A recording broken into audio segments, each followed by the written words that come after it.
madaxweyne ku-xigeenkana dee hogaanka xisbigana waa laga saaray oo kuma jiro, waa madaxweyne ku-xigeenka qaranka uun sharaf iyo karaamana waan u hayaa. inta uu joogana isaga shakhsiyan anigu wax dhacdhac igama tegi doonaan, harina igama tegin, iminkana iga tegi maayaan, eedayna maayo. wixii uu dalkiisa iyo dadka u qabtayna taariikhda sheegi doonta.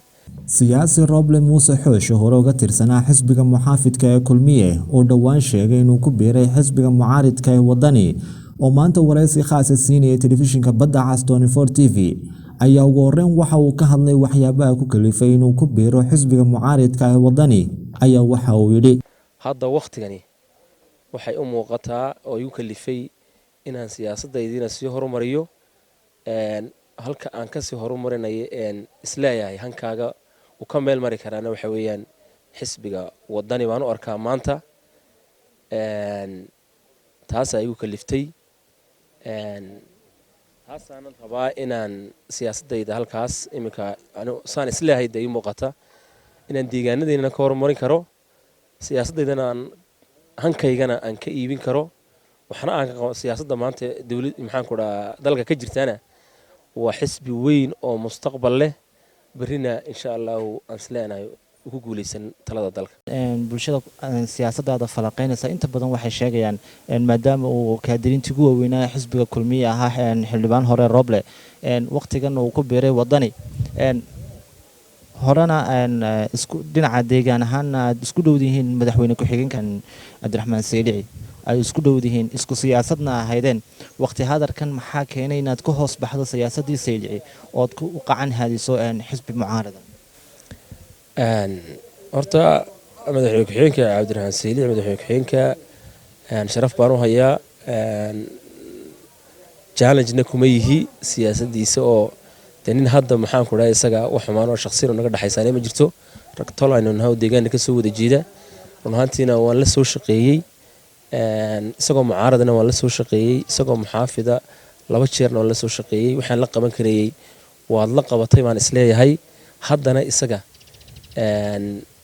kuma yihi caqabad kuma yihi, sababtoo ah dee waqtigiisii ugu dambeeyey buu madaxweyne ku-xigeenku hadda ku jiraa oo sanad u hadhay. sabab aan hadda anigu isaga laygu xoqo la idhaahdo siyaasaddiisa ka tagtay ma jirto. meel baa ifaysa anuu aragtidayda waxaan isleeyahay mustaqbalkayga siyaasadeed waxaan ka dhex arkay inaan halkaa ka horumarin karo. isagana waan ku hambaliyeynayaa inuu ilaahay waqtigiisa uu ku simana waan ugu ducaynayaa oo dhammaysto si sharaf loogu dhammaysto.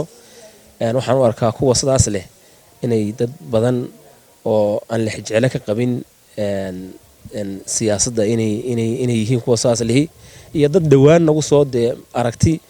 horta wax xisbi maxaan ku dhahay siyaasaddu waxa weeyaan dad iminka ay ugu horeyso garab joogga iyo inay xisbiga Kulmiye ay ku cusubto meelo kala joogi jiray ayaa hadda ku sheekeeyo oo yiraahda Roble uu ka tagay xisbigii dhabarkuu sii jeediyey. xisbigan isagoo mucaaradana ku soo daalay, waan ku soo dhabardeegnay, ilaahay uu nagu guuleeyay kuma na khasaarin. waqtigiisina uma arka maanta inuu Kulmiye waqti badan jaanis badan oo siyaasadda ka haysto nin mustaqbal leh oo siyaasadda inuu sii horumarin karo.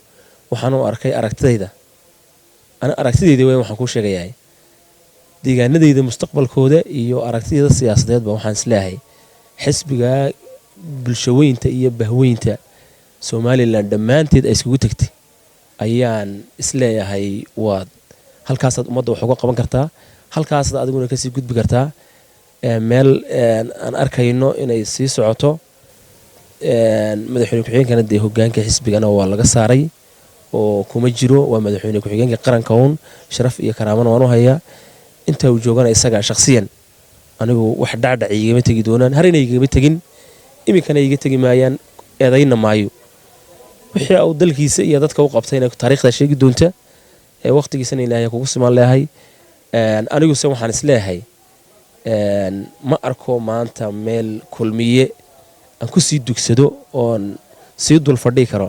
ninka isagu sii dul fadhiyahay da isaga u taallaaye maxaan ku dhahdaa anigu kuma haysto, laakiin shacabka iyo taageerayaasha iyo deegaanada aanu ka soo jeedno waxaanu leenahay halkii dalkeenna iyo dadkeennaba aynu haddaanu nahay dadkii idi matalayay oo qarankana degmadana kusoo matelay deegaanadayda degmada Boorama xildhibaanadii 2012 imikana ay dadku nin ay ka sugayaan inuu dadku maxaan ku dhahday dadka indhaha waan ku jiraa marka waxaan isleeyahay waan isku iman doonaa waan wada tashanaynaa. waa Jamaal Cumar Tube, telefishinka Badda Cas 24 TV, magaalada Boorama.